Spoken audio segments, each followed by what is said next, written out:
สบายดีมื้อนี้ข้าพเจ้าอำไพบุญมณีจะมาบอกวิธีการโพสต์ขายออนไลน์ในกลุ่มเฮ็ดจังใดเฮาจะมียอดขายหลายๆคนที่ต้องการขายออนไลน์แต่เวลาไปโพสต์แล้วรู้สึกว่ามันเมื่อยรู้สึกว่าขี้คร้านโพสต์มันโพสต์หลายครั้งตลอดเขาจะมีเทคนิคที่สามารถคลิก3ครั้งสามารถโพสต์ได้ถึง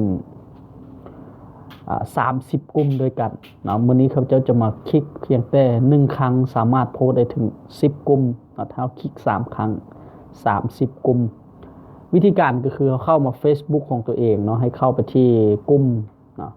เข้าไปที่กลุ่มแล้วก็ให้เราเลือกกลุ่มที่ต้องการอยากโพสต์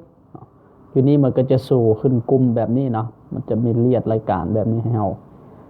วิธีการก็คือเฮ็ดจังไดให้เราเข้าไปกลุ่มที่เราต้องการอยากโพสต์อย่างเช่นว่าเขาจะโพสต์ลงกลุ่มนี้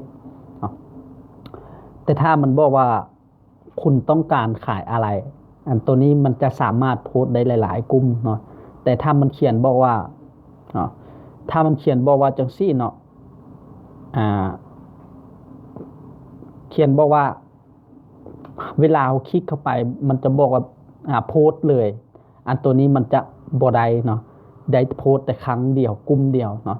ถ้าคุณต้องการขายอะไรเนี่ยมันสามารถโพสต์ได้ถึงหลายครั้งแต่การประกอบมันจะมี4ห้องด้วยกันเนาะขายหยังอันนี้ถ้าเราขายสมมุติว่าเขาจะขายกาแฟบำรุงสายตาเนาะกาแฟเอาเขียนเลยกาแฟบำรุงสายตาบัดนี้เขียนราคาใส่เขาขายราคาเท่าใด250 บาทเนาะเขาขายอยู่ที่เวียงเทียนเนาะเวียงจันทน์เนาะเวียงจันทน์บัดนี้ให้เขาไปเลือกภาพเนาะภาพที่เขาต้องการอยากโฆษณาอาจจะเลือกภาพหรือใส่คอนเทนต์ก่อนก็ได้เนาะเลือกภาพนะตัวอย่างเขาจะเลือกภาพที่เขาจะแต่งไว้เรียบร้อยเนาะภาพนี้ก็สำคัญเนาะฉะนั้นคอนเทนต์ส่วนหนึ่งภาพก็ส่วนหนึ่งถ้าคอนเทนต์ดีภาพดีเราก็มีโอกาสได้ขายเนาะแต่ถ้าภาพบ่งามเนาะคอนเทนต์ก็บ่น่าสนใจอันนี้คนก็บ่ค่อยได้เข้ามาเบิ่งเฮาเนาะฉะนั้นเราต้องเลือกภาพและคอนเทนต์ที่น่าสนใจเขาจะเลือกน้อยนึงเนาะเลือกเอาภาพที่มีคนซื้อหลายๆเนาะแล้วก็ภาพที่บ่งบอกถึงว่าคุณประโยชน์ของสินค้าหรือผลิตภัณฑ์ของเราเนาะ3ภาพเนาะโอเคแบบนี้เนาะภาพจะเป็นลักษณะแบบนี้มันจะงามเนาะแต่ถ้าว่าเราย้ายใส่แบบบ่ได้หุบะหางแบบนี้มันก็จะบ่งามเนาะฉะนั้นอันนี้คือคอนเทนต์เนาะห้องที่3นี่คือคอนเทนต์เนาะ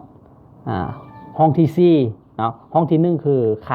ายหยังห้องที่2คือราคาห้องที่3คือขายอยู่ไสห้องที่4คือคอนเทนต์เนาะแล้วก็เพิ่มรูปภาพถัดไปเวลาถัดไปปุ๊บมันจะบอกว่า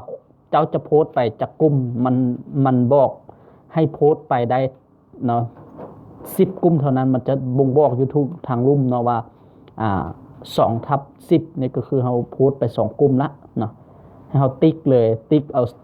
า10/10เนาะเวลาติ๊กเนาะอยากให้ติ๊กกลุ่มที่มีคนหลายๆเนาะเป็นแสนคนหรือ 80,000 คนเนี่ย 70,000 เนาะหรือว่าแสนขึ้นหรือนี้บ่อยากให้โพสต์อันว่ามีกลุ่มเนาะ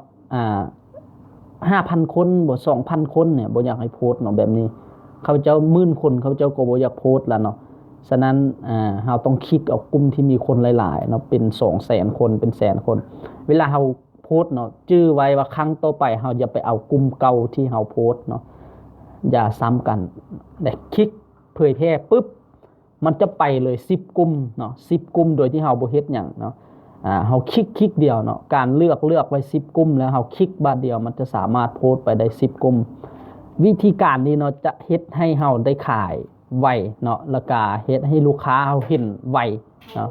ถ้าผู้ใดตั้งใจโพสต์เนาะมื้อนึงโพสต์สักประมาณ30กลุ่มหรือว่า50กลุ่มเนี่ยอาจจะได้ขายดี50กลุ่มนี่ใช้เพียงแต่5คลิกเท่านั้นเนาะ